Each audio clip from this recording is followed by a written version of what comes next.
Do you play e5 against e4 as black? Do you play the Ponziani opening as white? Do you like learning about new aggressive chess openings that will improve your overall chess game? Because if you answered yes to any of these questions, you need to watch this video because today I'm going to be teaching you guys how to beat the Ponziani opening, which if you play e5 as black, you've seen this opening. You've had to have seen it sometime. Knight c3 and starts with c3, the Ponziani opening, and it's just really annoying to face this opening because you don't see it often as a black, and so a lot of black players probably don't know what to do here. But I'm going to be showing you how to beat it, how to get the advantage in a really aggressive way.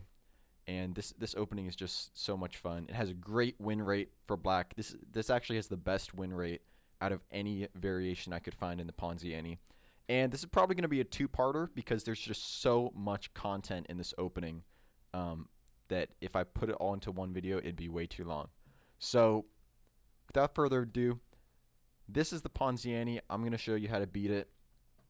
The opening is called the Vukovic Gambit, and it starts after the moves knight f6, d4, knight cross e4, d5, and bishop c5.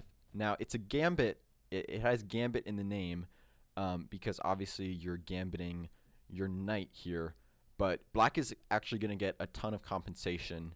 And this is actually, believe it or not, this is actually Stockfish's recommended choice in this position. Stockfish recommends bishop c5, and it has a great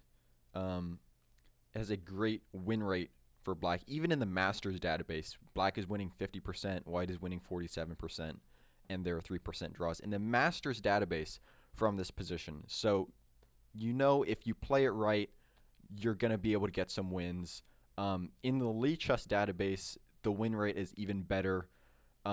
And black's other alternative moves in this position, knight e7 and knight b8, both have really bad win rates comparatively compared to the Vukovic Gambit. And you're just going to catch white off guard with this opening. They're probably going to expect you to play knight e7 or knight b8, and they're going to say thank you for the free piece, and you're going to go on and crush them, and I'm going to show you how. But first, I want to get some background information about the Ponziani, show you why this is kind of the best line. Oops, I was going into my own study there. But okay, so we have the Ponziani.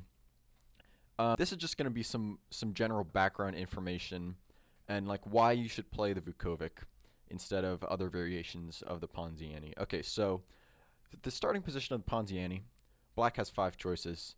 There's knight f6, which is the most popular line by beginners and intermediate players. It's just a very natural developing move, but it's also playable at the advanced and master level. And really, all Ponziani players as white are happy to see this move because they're going to be prepared against it. And that does go into the line that we're going to be exploring later. Black has some other options though, so he really has 3 choices and 2 kind of inaccurate moves. So d5 is the theoretical refutation for the Ponziani. So this line is very theoretical, and if white is booked up, they're going to be able to get a nice position that's objectively equal in terms of if you put it into an engine, it would say equal, or maybe even black is better. But you're going to need to know a lot of theory, and it's probably not worth learning all of that theory. Like, you need to know a lot of theory in this line if you want to play this line.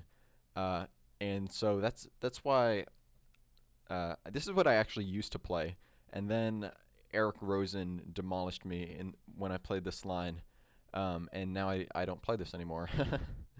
But yeah, so that's the theoretical refutation. There's also f5, which if you don't like the Vukovic Gambit after watching this video, this would be my second recommendation. It's very aggressive. It's called the Ponziani counter gambit. I'm not going to go over it here. It is dubious, but it is very aggressive and it has a great win rate for black. It goes into a very sharp game, and you will definitely catch white off guard. So those are the other two good options. D6 is kind of an inaccuracy because it's kind of a safe looking move, but it just blocks the dark squared bishop, and it's just very passive. And black has much better options. And then there's this mistake, which is bishop c5, and this is just a mistake because it allows d4 with tempo, and white's going to gain a huge center. So white is obviously much better here. So what? Yeah, okay. So if we go to this knight f6 line, there's a couple sidelines in this knight f6 line that are not the Vukovic that I want to explore a bit. So here, most of the time, white's going to play d4. White does have some other moves that we're also going to go over later in this video, but d4 is going to be the main move. And so here, if black plays e cross d4 or d6, they have to play very accurately to avoid falling into a trap. And once you look at the database numbers, if you see that the correct move is what I'm considering the correct move, knight cross e4, is only played 25% of the time, it's easy to see why white is playing this opening. White just wants to get you with an opening trap, get a advantage out of the opening with some cheap tricks, but we're not going to let white do that because you've watched this video. All right. So yeah, knight cross e4 is the best move for black here, and white's only good response is d5. That's why they played d4. And here black has three options. So there's bishop c5, obviously, which we're going to go over later, and the other two options are knight e7 and knight b8. So if we look at knight e7, so here white plays knight cross e5, and here the very, very natural looking d6 move is actually a huge blunder. You want to block this pawn to prevent any pawn sacrifices, gain a tempo on the knight, open up your light squared bishop. It's just super natural, but it's actually a blunder because there's bishop b5 check. And now you can't block with the knight, you can't block with the bishop because it just hangs a bishop, and obviously you can't block with the queen, so you have to block with the pawn. And now, since white has this pawn on d5, which is often not there in the opening, white can simply take. And now white's threatening both c7 check and c cross b7 check. And the only way to stop both of these threats are you have to take this pawn, and white is simply going to be up a piece in the end of this line. White has 3 minor pieces, black only has 2. So that's a very, very easy trap to fall into if you play d6. And it's actually important to be aware of this trap because there are similar traps that white has available to them in the line that we're going to be playing in the Vukovic. So it's actually important to be aware of this d6 trap. But yeah, that's why you can't play d6 there. So here you have to play knight g6. And the problem with this line is that here white just has so many moves. All of these moves that I've highlighted with arrows are moves that white has played in this position. And there's not really one main move that white likes to play more often than other moves. So it's really just impossible to prep past this point. And, this is probably an even game. I would say it looks about even. We want to try to get a bigger advantage from the opening from this. Obviously this is playable, but, if we can get a bigger advantage from the opening, we should try to do that. So, this is a good line objectively, but we can do better. So that is knight e7, and then knight b8 is just, very extremely passive, in my opinion. So once again, d6 here is a blunder, because queen a5 simply drops the knight. So you can't do that. You have to play queen e7, and we kind of have the same deal. Where this line is kind kind of objectively okay, but in the end position, like, this is probably an equal position, maybe even a little better for white. And so we want to try to do better than this if we can. And that's where the Vukovic comes in.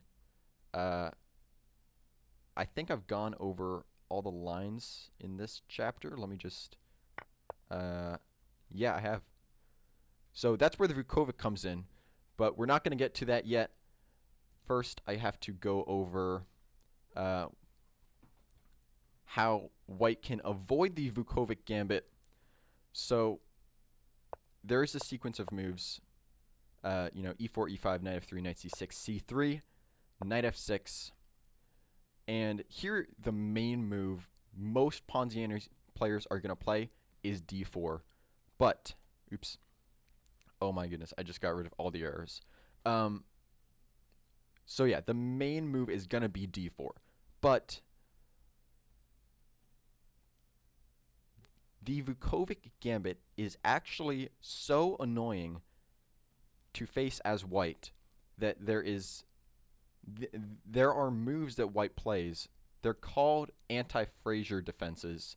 And they're specifically to avoid going into the Vukovic Gambit. So if white has lines that are specifically meant to avoid a certain opening for black, you want to be playing that opening when you are given the chance. By the way, the Vukovic Gambit is also called the Fraser Defense. That's why the lines that avoid it are called anti-Fraser defenses. The problem is that in these anti-Fraser defenses, they're very passive and they allow black to equalize very easily. So most white players are who choose to play the Ponziani are not going to go into this. But it is important to be aware of. So the most, probably the most common, actually the most common anti-Fraser defense is d3. And here we're simply going to play d5. And against these anti-Fraser defenses, we have a very simple plan. And let me just check my notes to see what that plan is. Give me a sec.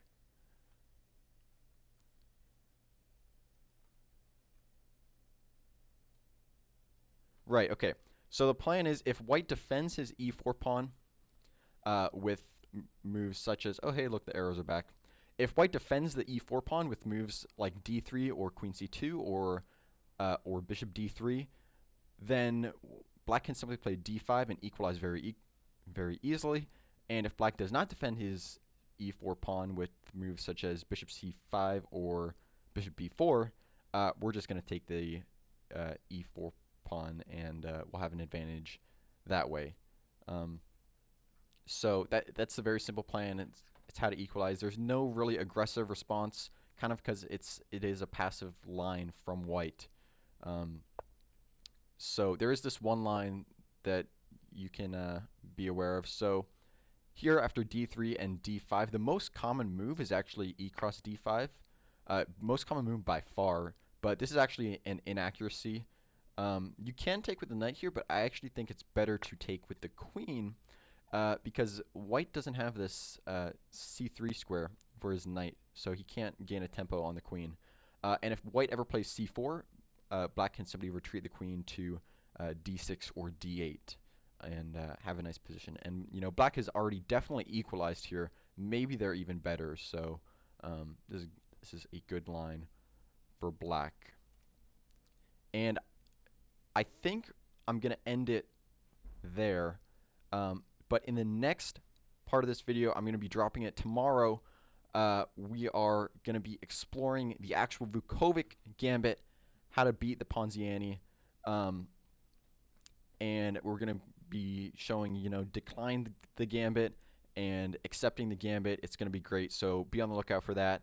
You can probably already watch it unless you're watching this video the day it comes out, and I'll see you in the next video. Thank you.